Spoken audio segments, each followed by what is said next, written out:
అన్నమయ్యలో వెంకటేశ్వర స్వామి పాత్రను మిస్ చేసుకున్న star hero. ఆయన ఈ పాత్ర చేస్తుంటే తెలుగు సినిమా చరిత్రలో ఎన్నో క్లాసిక్ చిత్రాలు వచ్చాయి. కానీ కాలం మారినా, తరాలు మారినా ప్రేక్షకుల హృదయాల్లో ఎప్పటికీ చెరగని ముద్ర వేసుకున్న సినిమాల్లో అన్నమయ్య సినిమా ఎప్పుడూ ముందు వరుసలో ఉంటుంది. భక్తి, సంగీతం, సాహిత్యం, భావోద్వేగాలు, ఆధ్యాత్మికత ఇవన్నీ ఒకే సినిమాలో అద్భుతంగా మిళితమైతే అది అన్నమయ్య. ఈ సినిమా గురించి ఎంత చెప్పుకున్నా తక్కువే. అయితే ఈ రోజు మనం చెప్పుకోబోయే విషయం చాలా ఇంట్రెస్టింగ్ గా ఉంటుంది. అన్నమయ్య సినిమాలో శ్రీ వెంకటేశ్వర స్వామి పాత్రను మొదట ఎవరికి ఆఫర్ చేశారు? ఎందుకు ఆ స్టార్ హీరోడు ఆ పాత్రను చేయలేకపోయారు? చివరికి సుమన్ చేతికి ఈ పాత్ర ఎలా వచ్చింది? ఈ సినిమా వెనుక జరిగిన ఆసక్తికర సంఘటనలు ఏంటి? అలాగే నాగార్జున ఈ సినిమా చేయడానికి ఎదుర్కొన్న సవాళ్ళేంటి? ఈ వీడియోలో పూర్తిగా తెలుసుకుందాం. 1997 సంవత్సరం తెలుగు సినిమా కొత్త దశలోకి అడుగు పెడుతున్న సమయం. కమర్షియల్ సినిమాలు వరుసగా విజయాలు సాధిస్తున్న రోజులు. అదే సమయంలో దర్శకేంద్రుడు కె రాఘవేంద్రరావు ఒక భారీ సాహసం చేయాలని నిర్ణయించుకున్నారు. భక్త కవి తాళపాక అన్నమాచార్య జీవితాన్ని వెండితెరపై ఆవిష్కరించాలి అని అనుకున్నారు. అలాంటి కథతో సినిమా తీయడం అప్పట్లో చాలా రిస్క్. ఎందుకంటే యువ ప్రేక్షకులు భక్తిరస చిత్రాల్ని ఎంతవరకు ఆదరిస్తారు అనే సందేహం చాలా మందిలో ఉండేది. అయినప్పటికీ కథపై ప్రేక్షకుల అభిరుచిపై ఉన్న నమ్మకంతో ఈ ప్రాజెక్టును ప్రారంభించారు.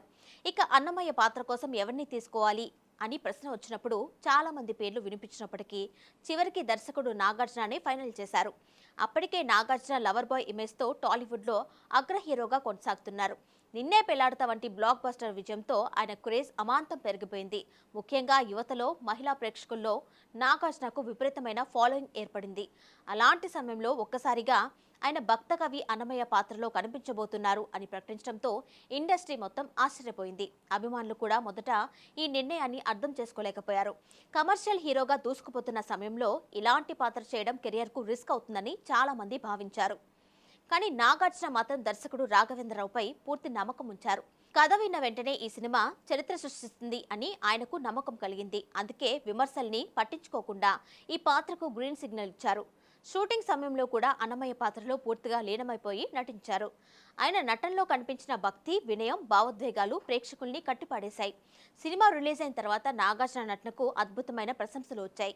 చాలా మంది ఆయన్ను నిజమైన అన్నమయ్యగా భావించారు. అయితే మరో కీలకమైన ప్రశ్న అప్పట్లో దర్శకుడు ముందుంది. అన్నమయ్యకు ఎదురుగా కలియుగ ప్రత్యక్ష దైవమైన శ్రీ వెంకటేశ్వర స్వామి పాత్రలో ఎవరు నటించాలి? ఈ పాత్రను చాలా జాగ్రత్తగా ఎంపిక చేయాల్సిన అవసరం ఉంది. ఎందుకంటే ప్రేక్షకులు దేవుడి రూపాన్ని ఎంతో పవిత్రంగా చూస్తారు. నటుడి ముఖంలో గంభీరత, ప్రశాంతత, దివ్యమైన కాంతి ఉండాలి. అందుకే ఈ పాత్ర ఎంపికకు రాఘవేంద్రరావు చాలా సమయం తీసుకున్నారట. మొదట ఈ పాత్ర కోసం ప్రముఖ సీనియర్ హీరో శోభన్ బాబును సంప్రదించినట్లుగా సమాచారం. అప్పటికే ఆయన సినిమాలకు దూరంగా ఉండాలి అని నిర్ణయించుకున్నారు.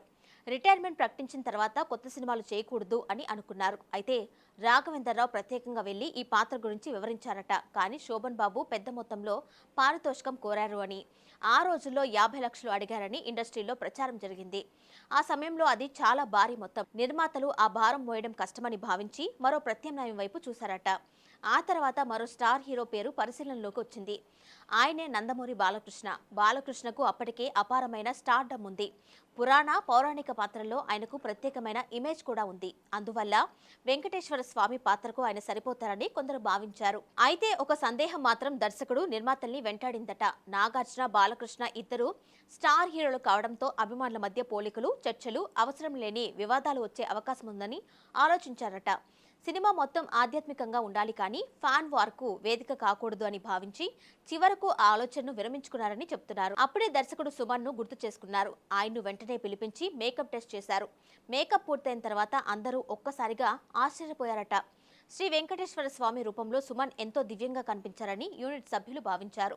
వెంటనే ఆయన్ను ఫైనల్ చేశారు. షూటింగ్ ప్రారంభమైన తర్వాత ప్రతి సన్నివేశంలో సుమన్ ఎంతో హుందాగా, ప్రశాంతంగా నటించారు. ముఖ్యంగా అన్నమయ్యకు దర్శనమిచ్చే సన్నివేశాలు, భక్తితో కూడిన సంభాషణలు ప్రేక్షకుల్ని ఆధ్యాత్మిక లోకంలోకి తీసుకెళ్లాయి.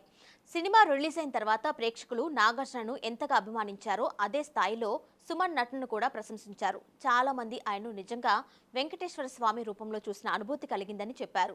ఆ ఒక్క సినిమా సుమన్ కెరియర్ ను పూర్తిగా మార్చేసింది. ఆ తర్వాత అనేక పౌరాణిక, ఆధ్యాత్మిక పాత్రలకు ఆయన మొదటి ఎంపికగా మారారు. తెలుగు మాత్రమే కాదు ఇతర భాషల్లో కూడా దేవుడి పాత్రలో ఆయనకు మంచి గుర్తింపు వచ్చింది. అన్నమయ్య సినిమా విజయానికి మరో ప్రధాన కారణం సంగీతం. కీరవాణి అందించిన సంగీతం ఈ చిత్రానికి ప్రాణం పోసింది. అన్నమయ్య కీర్తనలు ఆధునిక సంగీతంతో మేళవించి ప్రేక్షకులకు అందించిన విధానం అసాధారణం. బ్రహ్మం ఒక్కటే వినరో భాగ్యము విష్ణు కథ, అదిగో అల్లదిగో శ్రీ హరివాసము వంటి పాటలు ఇప్పటికీ ప్రతి ఇంట్లో వినిపిస్తూనే ఉంటాయి. ఈ పాటలు సినిమాను మరో స్థాయికి తీసుకెళ్లాయి. అలాగే దర్శకుడు రాఘవేంద్రరావు విజువల్ ట్రీట్మెంట్ కూడా ప్రేక్షకుల్ని మంత్రముగ్ధుల్ని చేసింది. తిరుమల అందాలు, దేవాలయ వాతావరణం, ఆధ్యాత్మికతను తెరపై అద్భుతంగా చూపించారు.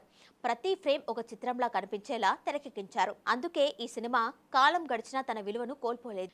ఒక్కసారి ఊహించండి, ఒకవేళ వెంకటేశ్వర స్వామి పాత్రలో శోభన్ బాబు నటించి ఉంటే ఎలా ఉండేది? లేదా బాలకృష్ణ ఆ పాత్రలో కనిపించి ఉంటే ప్రేక్షకుల స్పందన ఎలా ఉండేది? ఈ ప్రశ్నకు ప్రతి ప్రేక్షకుడికి వేర్వేరు అభిప్రాయాలు ఉండొచ్చు.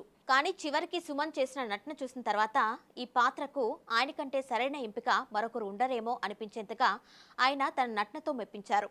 ఇదే అన్నమయ్య సినిమా వెనుక దాగి ఉన్న ఆసక్తికరమైన కథ. నాగార్జున సాహసోపేతమైన నిర్ణయం, రాఘవేంద్రరావు విజన్, సుమన్ అద్భుత నటన కలిసి తెలుగు సినిమా చరిత్రలో చిరస్థాయిగా నిలిచిపోయే క్లాసిక్ ను ప్రేక్షకులకు అందించారు. మరి మీ అభిప్రాయం ఏంటి? ఒకవేళ వెంకటేశ్వర స్వామి పాత్రను శోభన్ బాబు లేదా బాలకృష్ణ చేసి ఉంటే సినిమా ఇంకా పెద్ద హిట్ అయ్యేదా, లేక సుమన్ చేసిందే బెస్ట్ అని మీరు భావిస్తున్నారా? మీ అభిప్రాయాన్ని కమెంట్ రూపంలో తెలియజేయండి.